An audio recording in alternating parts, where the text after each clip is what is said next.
ሰላም ሰላም ቤተሰቦቼ እንዴት ናችሁ? ሰላም ናችሁ? እኔ ደህና ነኝ አልሐምዱሊላህ። እናንተ እንዴት ነው?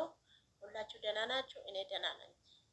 በኦሮምኛ ደግሞ አከም ጅርቱ ፈያ keessan annaga kooti galata rabbi baga jiraatan isin jedha har'a viidiyoo adda addaan qabadhe isinii dhufee viidiyoocha kan yoo isinitti tole ta'e haga dhumaatti nafaana ta'a isinii jechuun barbaada.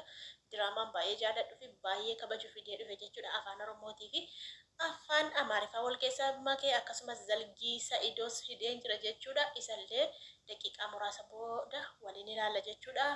Video kana haga dhumaatti daawwadhaa isiniin jechuun barbaada. Waan nu daawwattaniif immoo hedduu tokko galatoomaa gara ቪዲዮ ኮቲቲ እንደርባት ሀዘኔ የሚያሳዝናቸው ደስታ የሚያስቃቸው ሰዎች እንዳሉ ያወቅኩት ባንቺ ነው። ሲከፋኝ ታቅፎ ማልቀስን ፀጉሬን የተዳበሱ መተኛትን ያወቅኩት ባንቺ ነው። እና እንዴት ነው እኔ ምንም ነገር ሳትይኝ ሳንጣሽን አንስተሽ የምትሄጂው? akkuma argitanii diraamaa kana ijoolleen Oromoodhaa hundi keessaniyyuu namoonni wal'aaltan jirtu jedhee yaadeen beeku. Diraamaa kanaa fi diraamaa Eruutii fi akkasumas diraamaa Aannichoo, diraamaa Yihuudaa moo Yihuudaan diraamaa beektu ijoolleen tokko tokko hin beektu. Ani jechuun diraamoota kana diraamaa Amaariffaa akka lubbuu kootiitti jaaladha. Keessattuu diraamaan kun kutaa meeqaffaarra jira? Kutaa 10 wayirra jira reefu ta'ee kutaa 8 7 akkasumatti fakkaata. Kutaa 10 wayirra jira natti fakkaata. Dheengadda dhiyoodha kan chaanaalii kanarratti gadhiifamuu jammare. Duraan diraamaan chaanaalii kanarratti gadhiifamu ijoollee barattootaa diraamichi akka hedduu tokko natti tola. Waggaa tokko ol daawwadhee jira jechuudha. Diraamaa sana utuun daqiiqaa tokko irra hin darbin utuun beeksisa isaaniillee irra dha'ee hin dabarsin jechuudha. Sababii barattoota ta'anii fi barattootatu walitti nam'ee hojjeta jechuudha.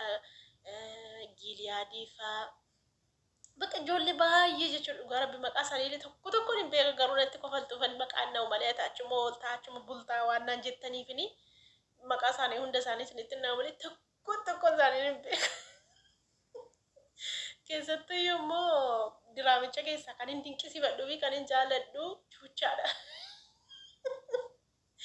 Chuuchaanii hedduu tokko natti tolti jechuudha. Diraamicha keessaa ijoolleen hin beektan hin jettu boruu keefaa sanaa hin beektu ijoolleen. Sanii fi baay'ee jaalladha diraamaa kana kan hin jaalladhu fi fide jechuudha. Diraamaa ammaa kana jechuudha.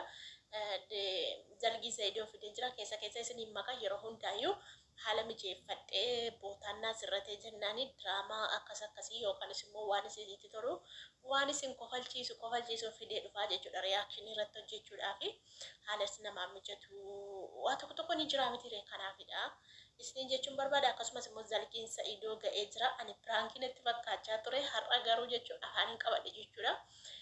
Seidoon jiruutti jiru bar wacii amma kana baasee dhugdhaa Iyyaasu biraa dhugumeedha Iyyaasu biraa Seidoon bar kisaaraa keessa galee jira gaafa ni jedhu piraankiin gochaaru jedhaan piraankiin gochaa amma ayyuudheen gadda taasa'ellee sagalee qabee fi akkamii piraankiin gochaa jirtu zalgiin keessa maalirra ga'e akkasirra ga'e jedheen gaafanneen wallaahi hin gaafadhu waan akkasii nama caqacaqee nama hin gaafadhu. Ani gaaffii man gaafadhe malee ayyuu zalgiin keessan akkam ta'e jira maalirra jirta qophiin kee maal fakkaata qophaa'aa jirta hin dhiiste hin jenneeni wallaahi hin jenneeni waan akkasitti hin kaafne jechuudha. Naga'anii akkamitti wabii akkana goota akkamitti wabii akkana jetta jedhee dubbadhe malee waan akkasii hin gaafanne jechuudha. Har'a miidiyaa irratti argee ani piraankiin gochaaru se'eeyyuu bar piraankiin se'een Seidoo lola bar dhukkeerraa kaasaa ture.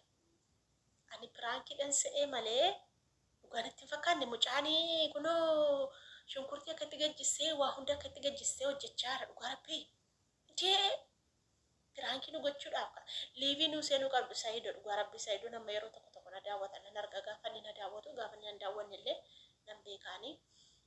Seidoo yoo na argite wanni godhi kaa liivii nu waraaba liivii tokkotti leencallee isinirra oofna dhugaa. Leencallee dadhabnu makiinaa diimtuu isinirra oofna riyaala 400 hin binne. Riyaala 400 makiinaa diimtuuni. Riyaala suudii 400 makiinaa ishee daalatti riyaala suudii 300 leenca dadhabnu leenca riyaala suudii 1,999 leenca jechuudha. Leenca sirraa humna liif tokko seenaa yoom ta'a laata nan badii sanbata guddaa har'a kidaameedhaa borii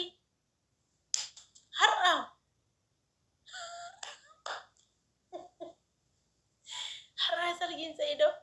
Oh my god. Kopar ture. Kopar jirtu moo maalirra jirtu? Har. Bule. Har. Bade boy. Bade yes. Bade yes. Harre jechuudha. Borsambata miti. Harri qidaamee ture. Borsambata. Sumayyaa koo eessalitti dhagaa? Sumayyaa koo sobatti bar sumayyaa sobatti faallaa masaa deemti yeroo hunda gaafa viidiyoo jettu soba akkasi bar beelloo as taawaa waqa mana beelloo baneef ergi fuuchuu baate maal gochi mana beelloo banaaf maal gochi mana uffata banaaf banu bar akkasi qo'a diraamaa kun isinii fida dhugaa rabbi an diraamichan jaaladhaa isaa irraa naasa'u dhugaa diraamicha irraa naasa'aa qori.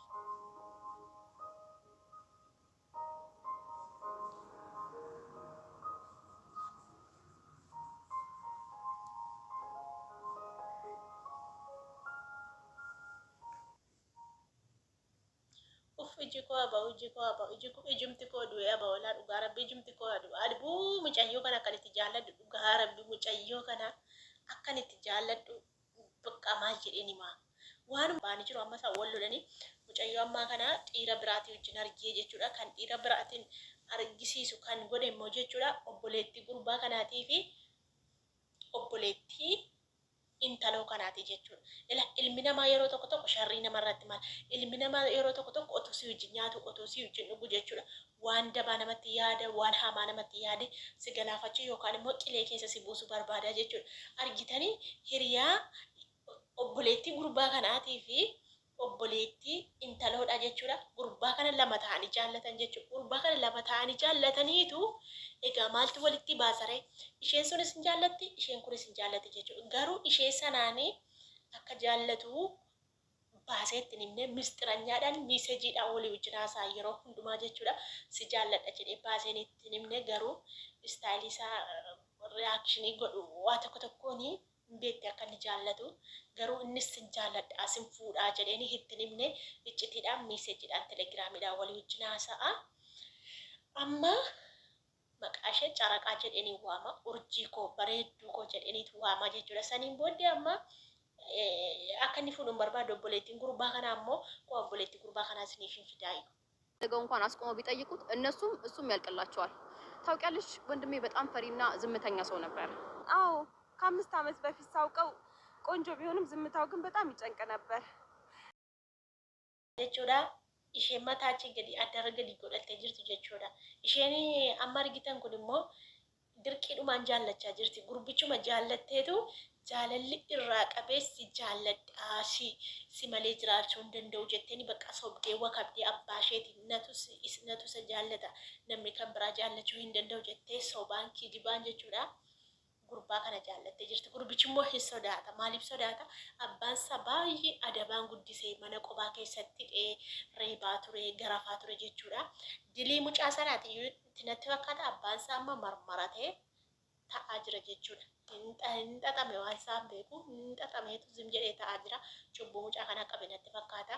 Mucaa kana reebee mucaa kana garafaa ture jechuudha. Akkasumas immoo diraamicha kan miidhagsee kan hojjetu dubartii kana jechuudha. Herooti jedhamti.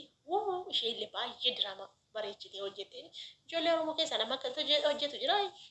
Itoophiyaa keessa taa'ee haala waraabbiitiin qulqullina waraabbiitiin waa hundumaan iyyuu jechuudha kan qulqullina isaa eeggatee hojjetu ijoollee Amaaraa kana jechuu kan hojjechaa jiru Roottaa Fabirishii ta'ee ammas viidiyoo isaanii ilaaluun nuti tola. Roottaa Fabirishiin beektuu jaalalleedhaa fi abbaa manaa fi haadha manaa ta'anii hojjetu. Bakka waraabbiin isaanii qulqullina qabaachuun isaanii ofitti si hammata waan sobaa hojjetaniyyuu bakka ofitti si hammata jechuudha. Wanti isaan hojjetan hedduu tokko jaaladhaan dhugaa rabbi ijoollee Oromoo keessaa kan hojjetu eenyudha qulqullinaan viidiyoo waraabe waa qofa xiqqoo niyyuu xiqqoodha haa ta'uudhuma malee madaagas maraa kan warra kanaa nama nawwatu isaan bar kuma meeqa ilaalamu beekta 700 600 500 inni ilaalamu bar ijoolleen kun gurguddoodha bar akkasi viidiyoo